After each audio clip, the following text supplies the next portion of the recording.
Olha, vamos falar com a repórter Gorete Santos. A Gorete ontem iniciou o acompanhamento de uma situação onde uma criança de 1 ano de idade, 1 ano e alguns meses, terminou falecendo. E há uma suspeita de desnutrição, que essa criança não estava recebendo alimentação adequada. Uma situação que coincide com depoimentos de pessoas que moram próximas à residência da família. A Gorete continuou a apuração desse caso hoje pela manhã. A gente fala com ela a partir de agora. Gorete, você esteve, inclusive, lá no local do velório. Qual era o clima lá entre as pessoas presentes? Boa tarde para você mais uma vez.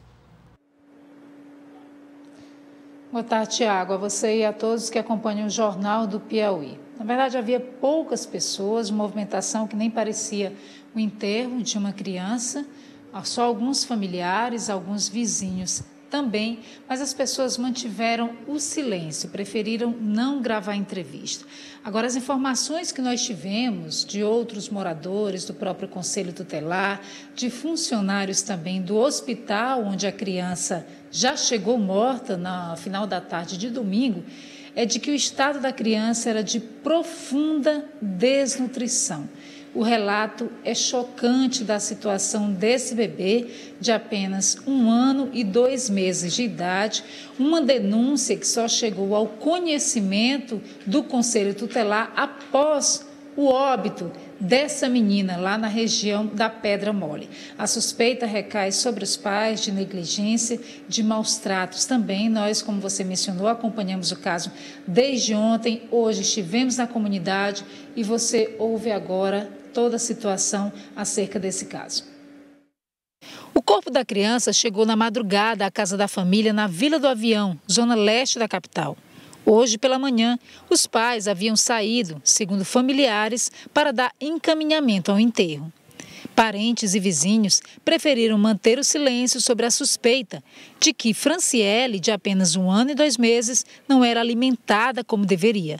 Suposta situação de negligência e até de maus tratos que a teria levado a óbito.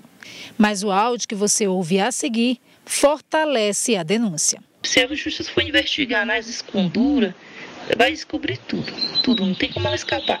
Ainda fica se afobando que não foi presa porque a menina morreu de doença. E todo mundo sabe que não foi de doença, foi de fome mesmo que a criança passou. Porque como é que uma criança de 1 ano e pouco não dá uma comida para a criança?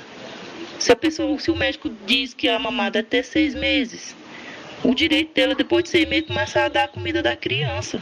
Isso que ela tem que fazer, e ela não fazia. Segundo moradores, a criança estava doente há várias semanas, apresentando sintomas característicos de uma pneumonia, mas só foi trazida ao Hospital São Carlos Borromeu no final da tarde de domingo, em estado grave. De acordo com funcionários da unidade de saúde, a criança já chegou aqui sem vida. Só então as denúncias chegaram ao conhecimento do Conselho Tutelar. Essa enfermeira estava no plantão no momento em que a mãe, identificada como Ieda, chegou ao hospital com a criança, trazidas por um vizinho, e se surpreendeu com o que presenciou. Ela chegou em óbito. Praticamente já devia ter parado há uns 40 minutos ou mais, porque já estava com o corpo rígido, bastante desnutrida, tinha 1 ano e 1 mês e tinha a face de um idoso. Tinha pele, como se diz, sobrando, como os vizinhos estavam dizendo, né? Bastante emagrecida. Falando vulgarmente, só pele e osso. Chocante esse relato da enfermeira, né? O corpo da criança foi encaminhado para o Instituto de Medicina Legal para que seja feita o exame de corpo de delito, também o exame cadavérico da criança. E de lá a gente teve o mesmo relato do quadro de desnutrição dessa criança. Portanto, mas por outro lado não havia sinais, por exemplo, de hematomas que possam indicar espancamento ou coisa do gênero. Outra coisa que chama a atenção, Tiago, é que nessa família, na verdade, são 6 irmãos. Havia essa criança de 1 ano e 2 meses que acabou falecendo.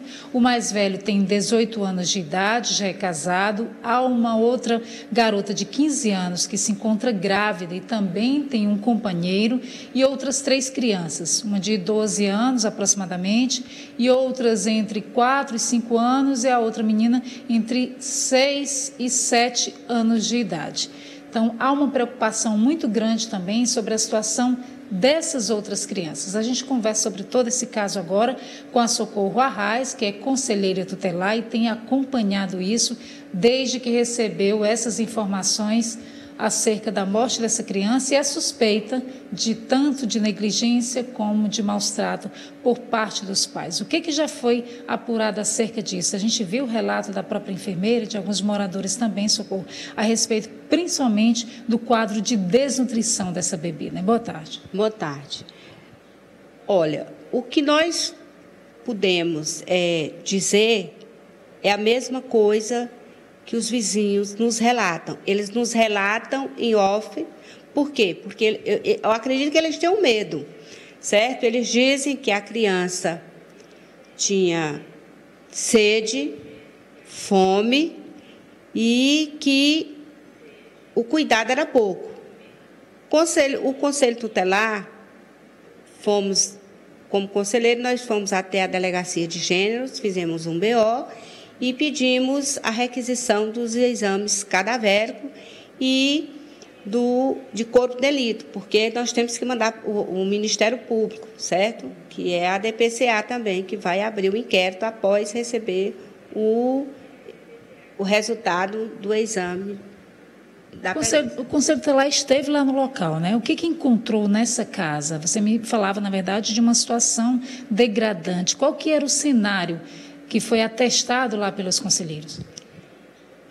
Olha, a casa em si pode até servir de moradia para o casal, o pai e a mãe, certo? Agora, para 3 crianças lá não é lugar, certo? É uma casa que eu pensei que tivesse tido um princípio de fogo, porque as paredes estavam todas como se tivesse havido um fogo, e na realidade não foi. Ele só tem um fogaleiro, que é feito de... Não, é feito de lata. Uma cama, que eu acredito que seja a cama do casal, e uma rede, que eu acredito ser do bebê. Mas o resto é muito triste, precária, não tem absolutamente nada dentro dessa casa que dê condição para essas crianças permanecerem na companhia deles, certo? O relato dos vizinhos é chocante, porque os mesmos relatos que eles contaram a mim ontem, você me disse, e eu não estava com você e nem você comigo.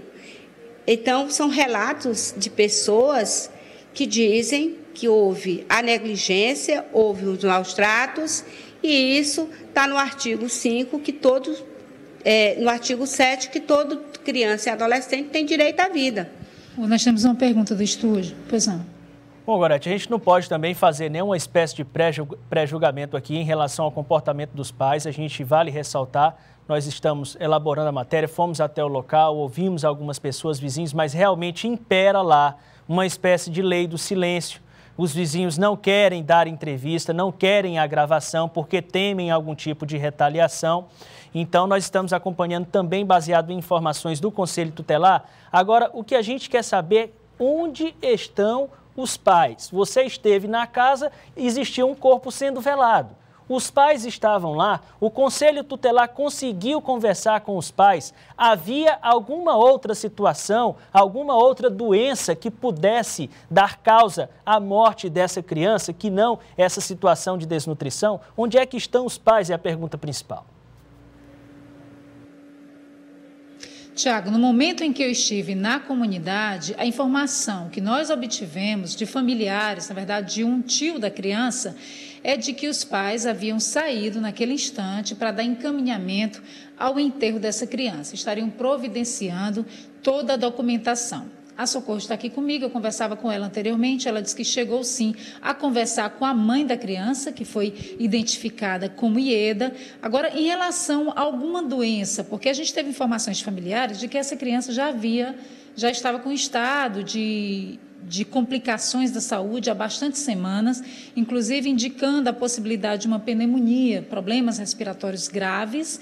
vocês tiveram alguma informação que pudessem levar esse quadro anterior de doença, de que, inclusive, vizinhos e familiares haviam tentado levar essa criança já algumas vezes ao hospital e, segundo informações de moradores, a mãe não teria deixado? Vocês apuraram alguma coisa nesse sentido, Socorro? Estivemos com a mãe no IML ontem, certo? Ela disse que no dia 5 levou esse bebê ao médico, o médico passou a medicação e retornou para casa, mas ela não disse que tipo de doença a criança tinha, mas que eu perguntei a ela, e por que a senhora não retornou ao hospital se a medicação não estava surtindo o efeito? Não, mas o médico disse que era para mim continuar dando essa medicação. Eu digo, por que a senhora não procurou o conselho? Já que a senhora diz que é acompanhada por vários órgãos, que é CREAS, não, é o CRAS, o Conselho Tutelar, e a senhora não nos acionou. E não acionou o CRAS também, não. Agora, me pergunto, por que a senhora não foi ao Hospital do Satélite, a uma UPA? Porque se sua filha, se seu bebê estava num estado como ele se encontrava ao entrar no Hospital São Carlos no domingo, é porque houve uma omissão por parte dos pais, certo? Houve uma omissão. E há relatos de vizinhos que a gente fica muito chocado quando ele diz que entrou para dar água e o bebê ficou como se a água fosse a salvação. E isso não chegou a nenhum órgão, certo? Não foi comunicado ao Conselho Tutelar. Eu queria aqui deixar, já que a comunidade acompanhou e teve medo de fazer a denúncia, que existe um canal de denúncia chamado Disque 100, que você liga o número 100, relata a situação, dá o endereço, e esse conselho ou qualquer outro conselho tutelar de qualquer cidade do nosso país é acionado imediatamente. Se isso, a população que nos dá esse relato tivesse acionado o Disque 100, essa criança talvez não tivesse vindo a óbito, porque o Conselho é acionado pela Secretaria dos Direitos Humanos. Eu gostaria de pedir a toda a imprensa do Piauí que continue a ter esse trabalho de estar conscientizando a população de que é possível salvar a vida através do Disque 100. Nós temos mais uma pergunta. Pois não, Indira?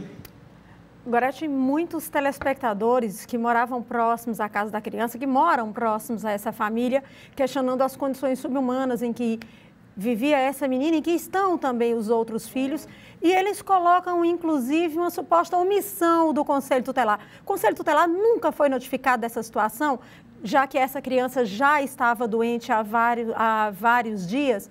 Isso é responsabilidade, não é também do hospital de ter feito esse alerta, já que já existia essa suspeita de subnutrição? Eles perguntam também sobre uma tia que teria tentado pegar essa criança para levar para a casa dela e que a mãe não teria deixado. Eu quero saber se o Conselho Tutelar tem conhecimento dessa informação também. E outros telespectadores questionam agora com a informação de que as 3 crianças foram levadas à casa do irmão mais velho, né, que tem 18 anos, se ele tem condição de assumir esses 3 crianças, já que ele também não trabalha, a esposa também não trabalha. Como é que vai ficar agora? Como é que vai ser o acompanhamento a essas 3 crianças menores de 10 anos que estão agora sob cuidados do irmão mais velho, também desempregado? Que garantias de futuro essas crianças vão ter também? A Indira traz agora a preocupação, a participação de vários moradores da comunidade lá da Pedra Mole, que tem acompanhado toda essa situação da criança. E aí eles trazem alguns questionamentos, inclusive alguns já foram respondidos. Se o Conselho Tutelar não tinha conhecimento anterior dessa situação, a senhora já informou que infelizmente não, que a população também poderia ter usado o Disque Denúncia, o número 100, para que essa informação chegasse, e aí seria uma morte evitável desse bebê.